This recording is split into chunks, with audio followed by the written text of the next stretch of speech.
நடத்தினாங்களா அப்படின்னா அதுவும் இல்லை. அந்த நுழைவுத் தேர்வுக்கு தன்னை வந்து ப்ரிப்பேர் பண்ணிக்கிறதுலயே அந்த குழந்தைகள் வந்து அவ்வளவு மன உளைச்சலுக்கு உள்ளாகி கொண்டு இருக்கும் பொழுது அந்த பேப்பர் லீக் ஆனதுனால அந்த தேர்வை ரத்து செய்து அதுக்கப்புறம் அதை வந்து திரும்ப கண்டக்ட் பண்ணும்போது எத்தனை குழந்தைகளை நாம இழந்திருக்கோம். அப்ப குழந்தைகள் வந்து உயிரை மாய்த்து கொள்ளும் அளவுக்கு செல்லும் பொழுது கூட இவங்களுக்கு வந்து மனசாட்சி உறுத்தலை அப்படின்னா இவர்கள் என்ன மாதிரியான மனிதர்கள் அப்படின்னு நம்ம யோசிக்க வேண்டியிருக்கு.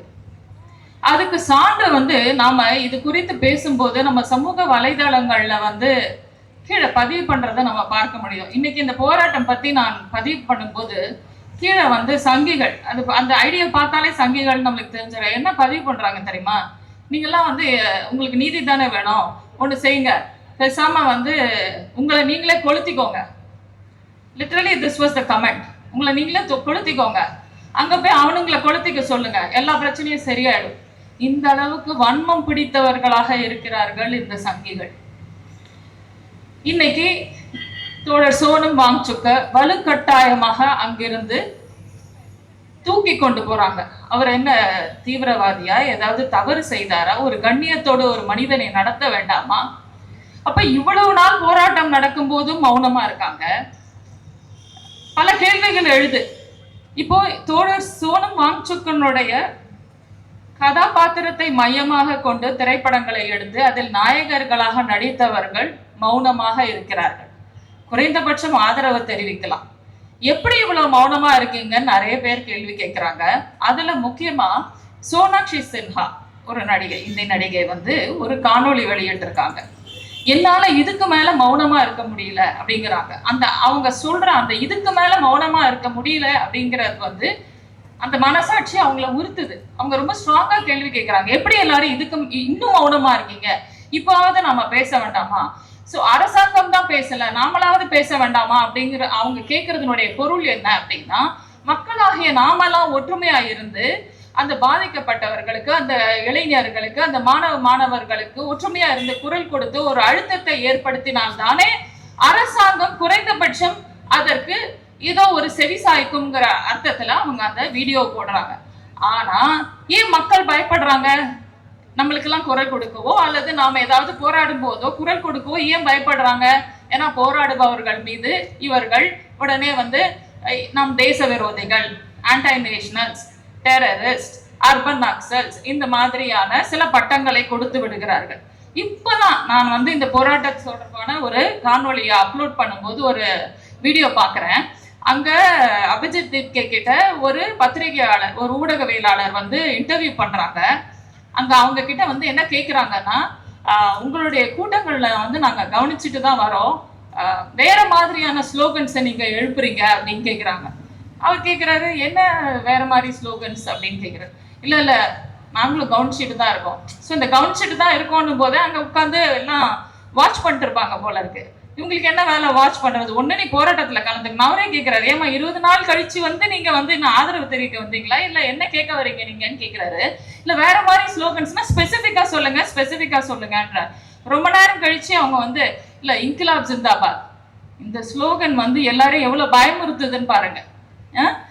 இன்கிலாப் ஜிந்தாபாத் நீங்க சொல்றீங்க, what's your problem with that slogan அவர் கேட்கிறார்.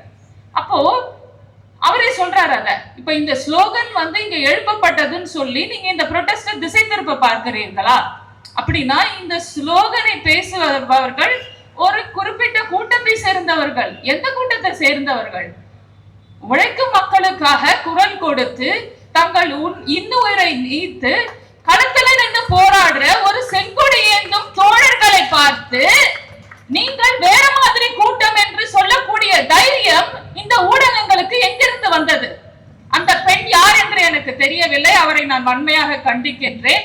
ஆனால் அந்த இடத்தில் தோழர் அபிஜித் தீப்கே மிக சிறப்பாக கையாண்டுள்ளார். சோ இந்த அளவுக்கு மக்களை அச்சுறுத்துகிறார்கள். எந்த போராட்டக்காரர்களுக்கும் நீங்கள் வந்து போய் ஆதரவு தெரிவிக்க கூடாது.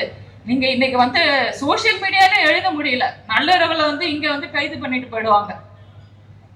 இன்னைக்கு தமிழ்நாட்டுல பாத்தீங்கன்னா திருவொற்றியூர்ல வந்து இதுவரைக்கும் நடக்காத அளவுல நீ எப்படி வந்து மாட்டுக்கறி வெட்டுனன்னு யாரோ வந்து ஒரு தகராறு பண்ணிட்டு இருக்காங்க.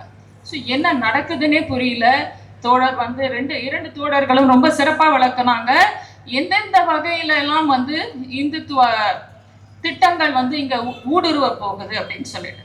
ஸோ இந்த நீட் தேர்வு வினாத்தாள் கசிவுல நம்மளுக்கு என்ன பிரச்சனை அப்படின்னு பார்த்தீங்கன்னா, அவங்க சொன்ன மாதிரி இந்த நீட் தேர்வு என்பது உண்மையிலேயே வந்து மாணவர்களுடைய அவங்களுடைய திறனை மதிப்பிடுவதற்காகவா அப்படின்னு பார்த்தோம்னா இல்ல அப்படிங்கறது நம்ம அனுபவத்துல பார்த்துட்டு இருக்கோம். கோச்சிங் சென்டர்ஸ் வந்து கொள்ளையடிக்கிறதுக்காக தான் இது இருக்கு.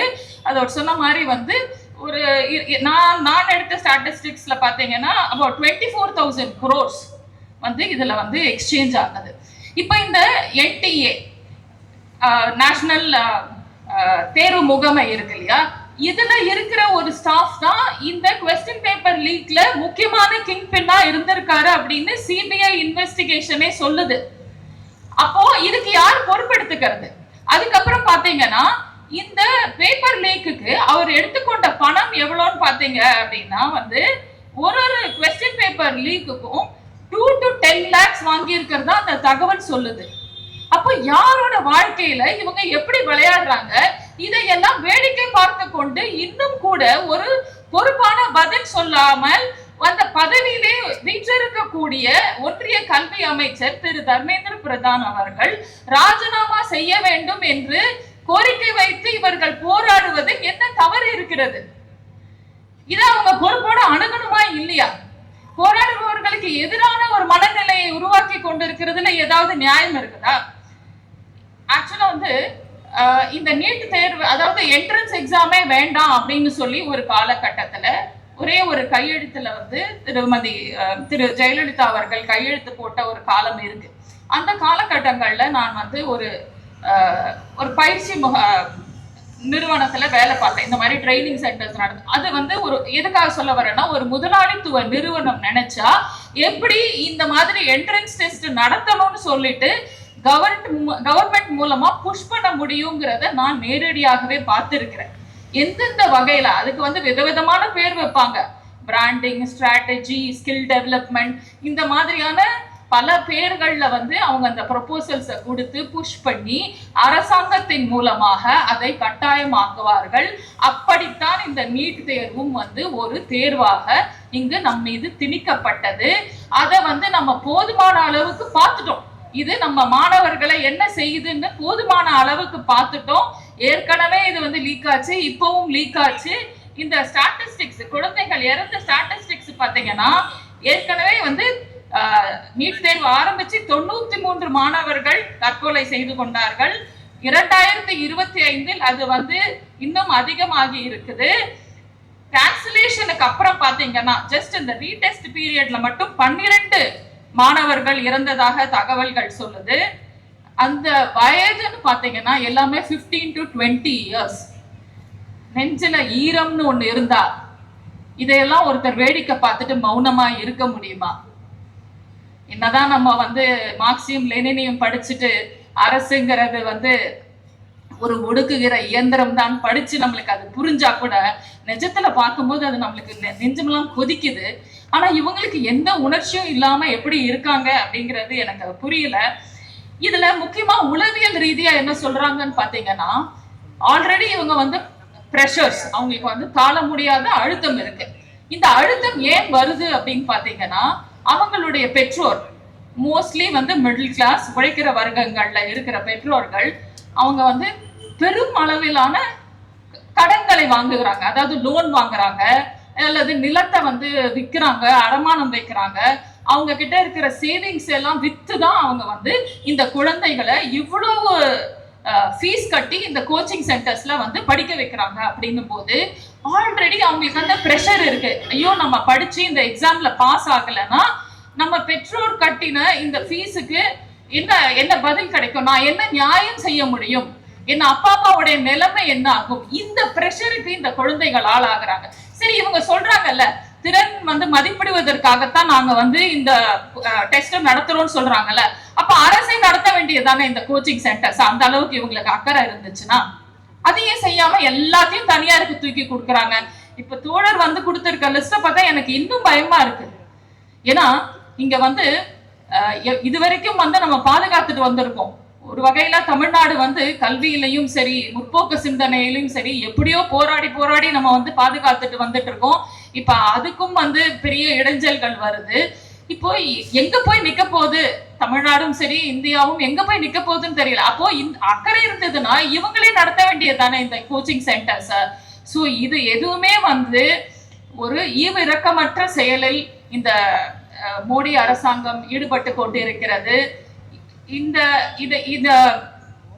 இதற்காக நீதி கேட்டு இந்த காக்ரோச் ஜனதா பார்ட்டி தொடங்கிய இந்த போராட்டம் உண்மையில் வரவேற்கத்தக்கது. ஸோ அவர்களுக்கு ஆதரவாக இங்கு கம்யூனிஸ்ட் மார்க்சிஸ்ட் கட்சி தொடங்கி இன்று நடத்துகின்ற இந்த நிகழ்ச்சி மிக மிக முக்கியமானது. அதற்கு நீங்கள் எல்லாம் வந்திருப்பதற்கு நன்றியை தெரிவித்துக் கொள்கிறேன். எனக்கு பேச வாய்ப்பு கொடுத்ததற்கும் நன்றி. அந்த பெண்ணுக்கு உறுத்தலாக இருந்த அந்த முழக்கத்தை மீண்டும் சொல்லிக் கொள்கிறேன். இன்கிலாப் ஜிந்தாபாத்.